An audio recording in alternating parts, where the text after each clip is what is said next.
Hi everyone. I decided to add an extra small bed. Well, it's not exactly small, it's a 4 by 4 foot bed, and I'm going to put my eggplants here. And because it's in a location where there is full sun, I've decided to add this soaker hose. I was going to use this inside the greenhouse, but I think this place needs it more. So that's what we are working on right now. And then I thought I would give you a tour, and this will probably be the May tour, although I'm not quite ready for that. And as you can see, I don't know if you can see that, we have lots and lots of construction going on, and I have a lot of cleanup to do. But I think I first need to get this done over here. So I'll get this hose in place and we'll water the bed, and then we'll come back and I'll show you what I want to do here. Alright, so there is a general idea of what that is going to look like. I need to get a few more of those clips to keep it in place. And I'm also going to bury it. Alright, not sure if you can see that.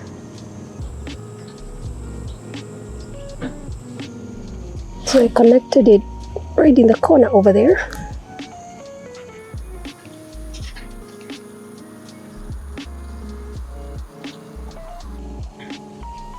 Now it's working perfectly. So I'm going to let it soak that soil.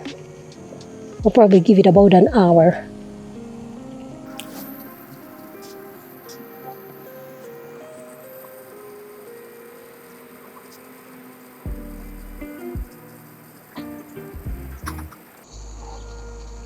You gooder?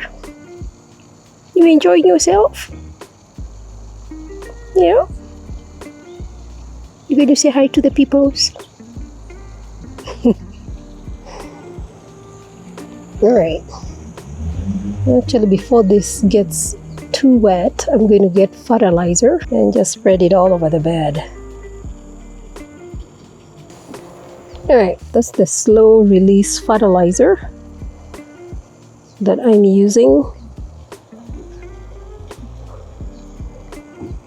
That kind of helped to bury the hose a little bit, which is good. So I'll let this go for about an hour and make sure everything is thoroughly soaked. Alright, so hopefully you can see that. What I have done is I have created rows.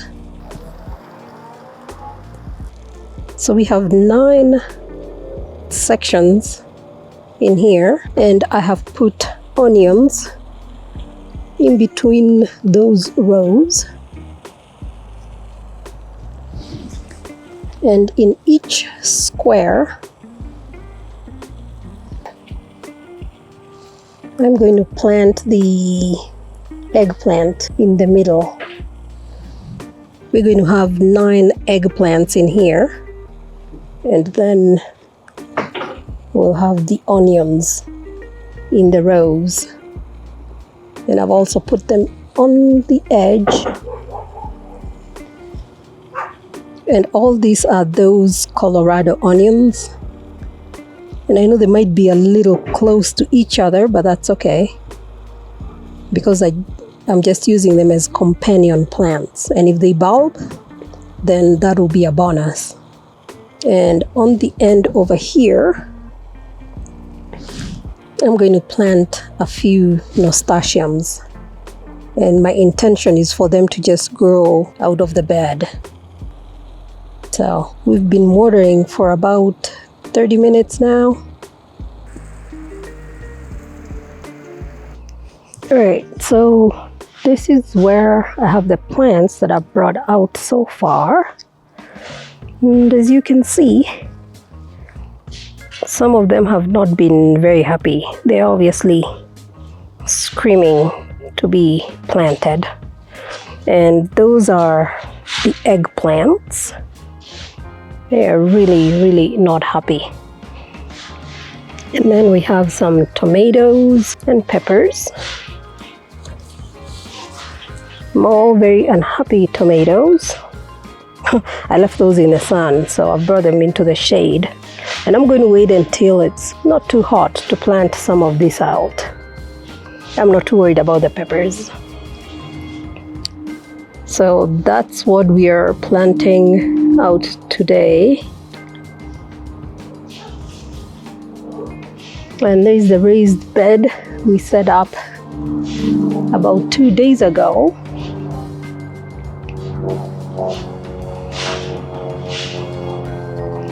I probably should move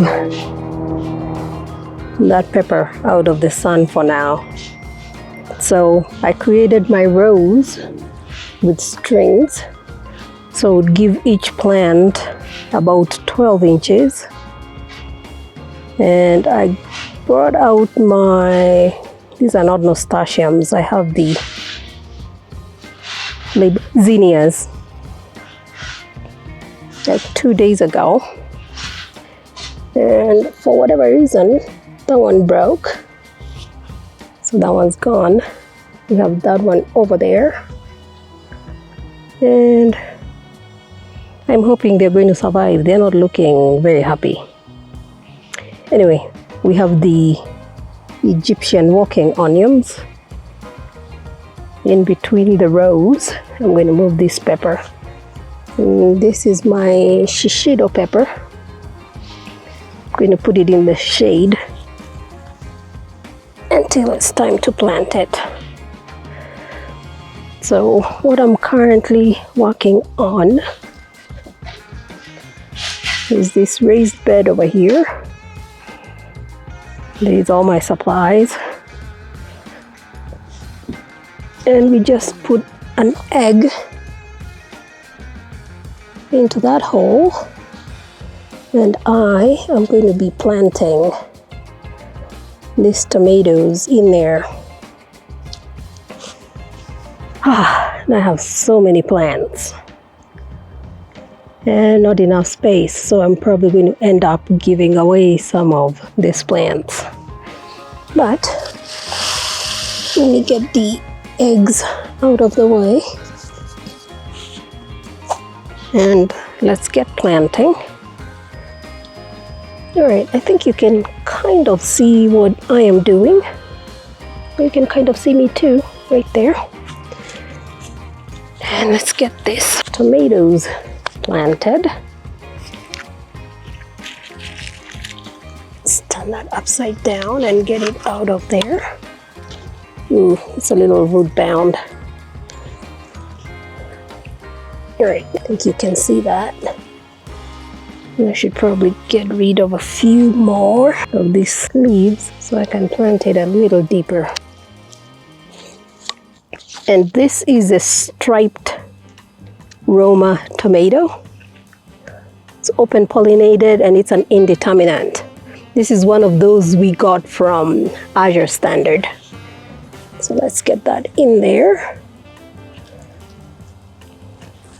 I feel like it's really close to the edge, but that's okay. I want them to climb on that net. Let's get the soil in there. Let's fill it back in.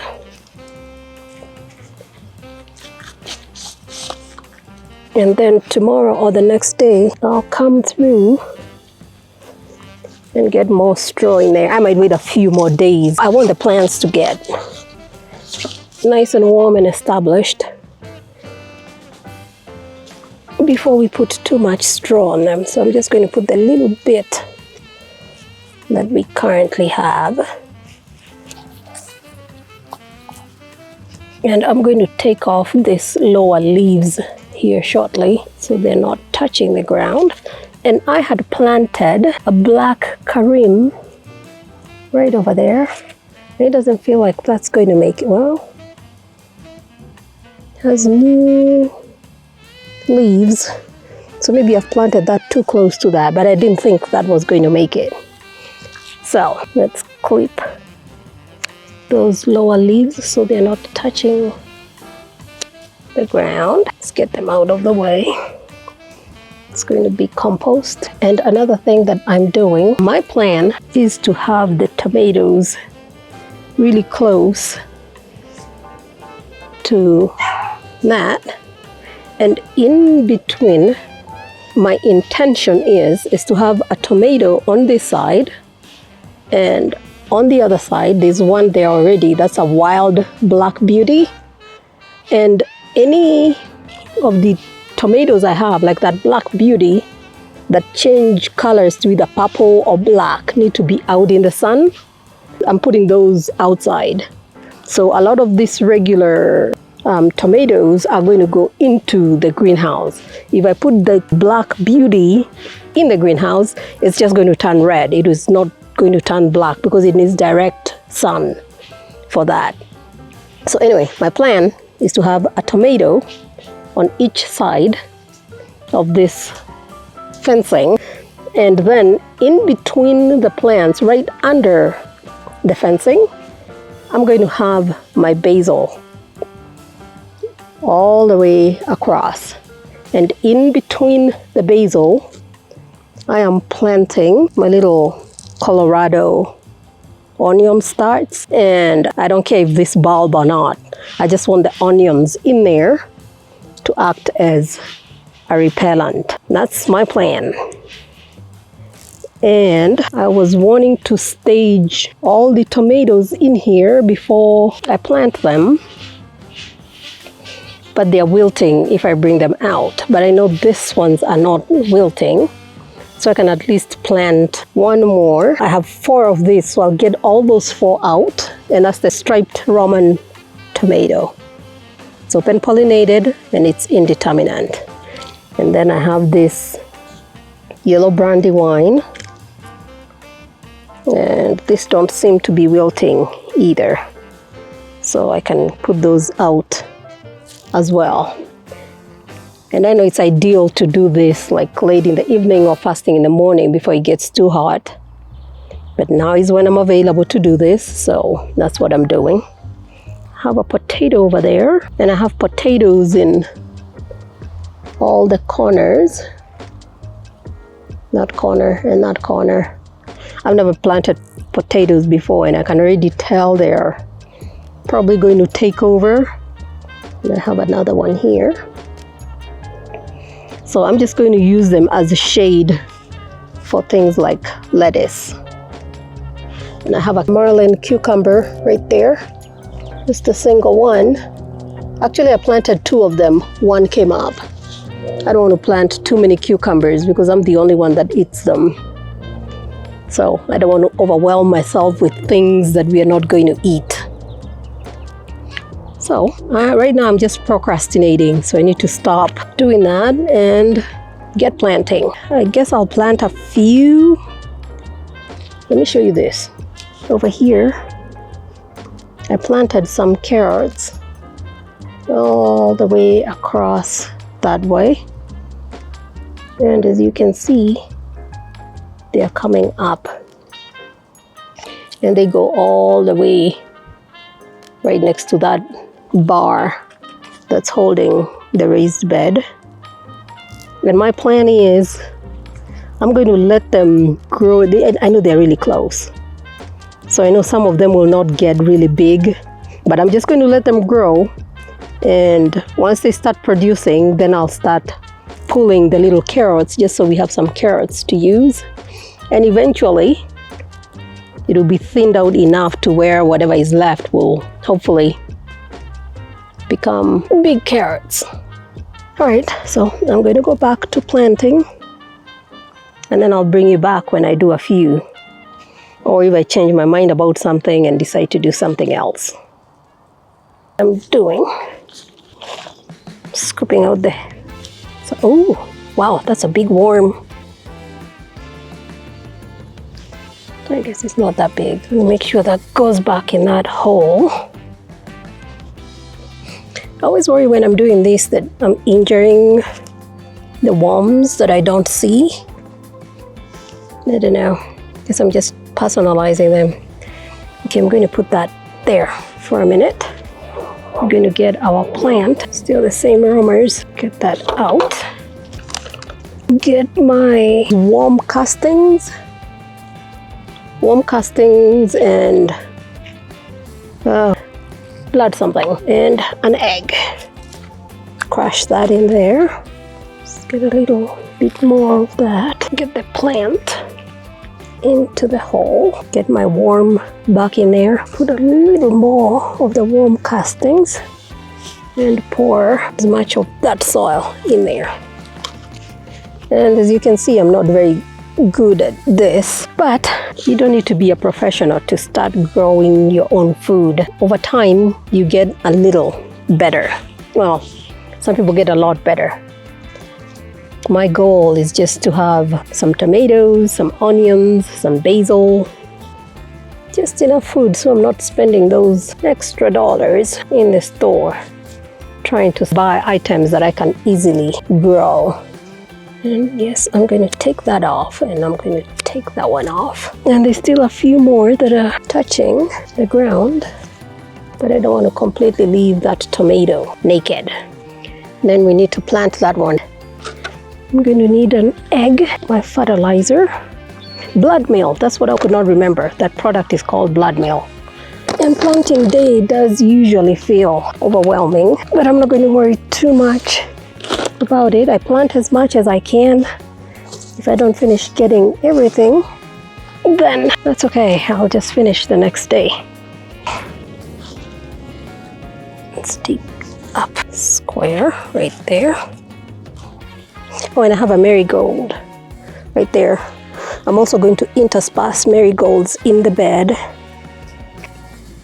I'm seeing another worm sitting over there from one of those places I had dug earlier, so I'm going to get it and put it in here as well. Let's get my tomato. This is another striped Roman. I'm going to cut the lower leaves. I think this is the healthiest one among them. Get our egg in there. Get my worm castings and blood meal in there.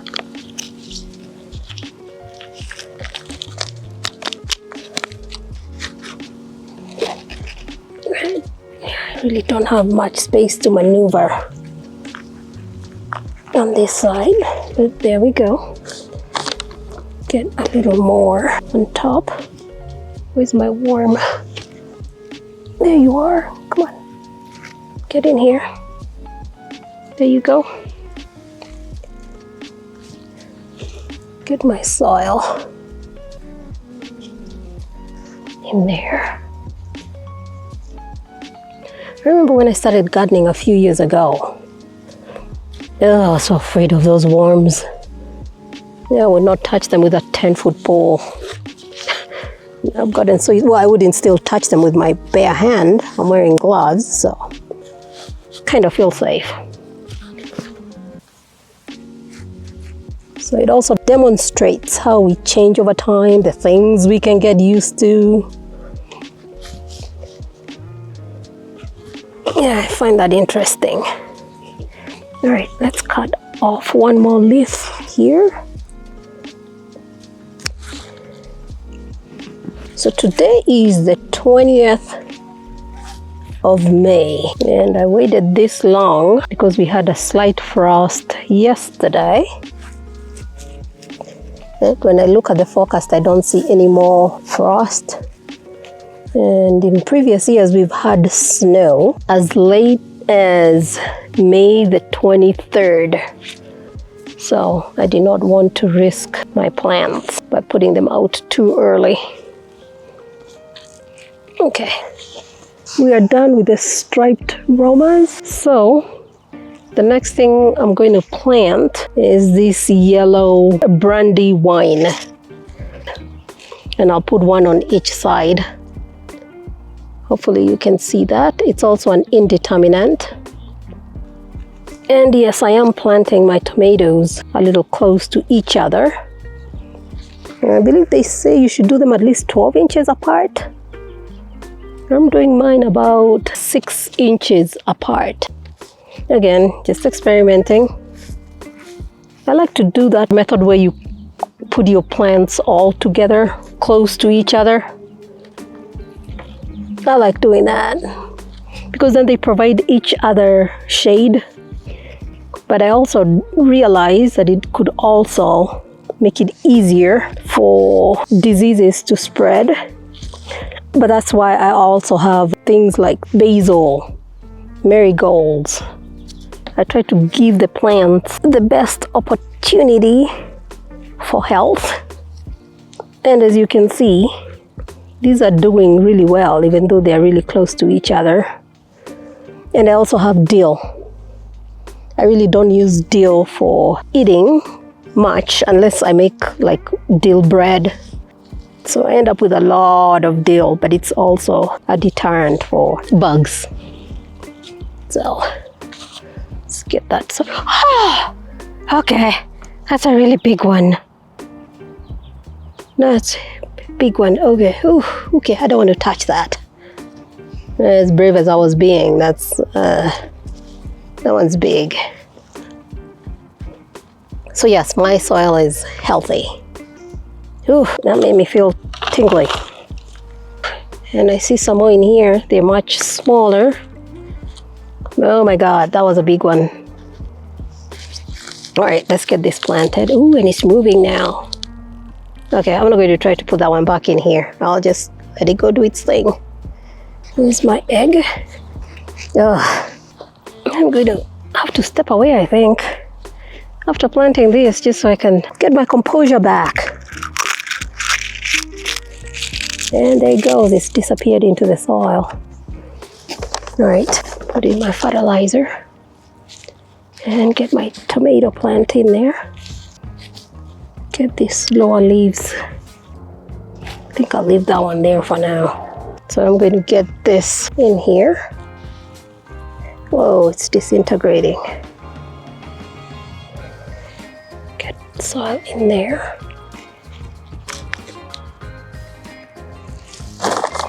And a little bit of the warm castings and blood meal, and get the rest of the soil on top. So I'm going to repeat that process a few more times with the rest of the tomatoes, and then I'll bring you back. Alright, so I have a question, and I should probably have tried to show you this before putting it in the ground. But has anyone else noticed that with this, they're called the wild boar black beauty? At the point at which it touches the soil, you see that? It's like it's becoming woody or dying. I'm not sure what it is, but I've noticed that with each and every one of those black boar beauties, they do that. So, and this is my first time planting them.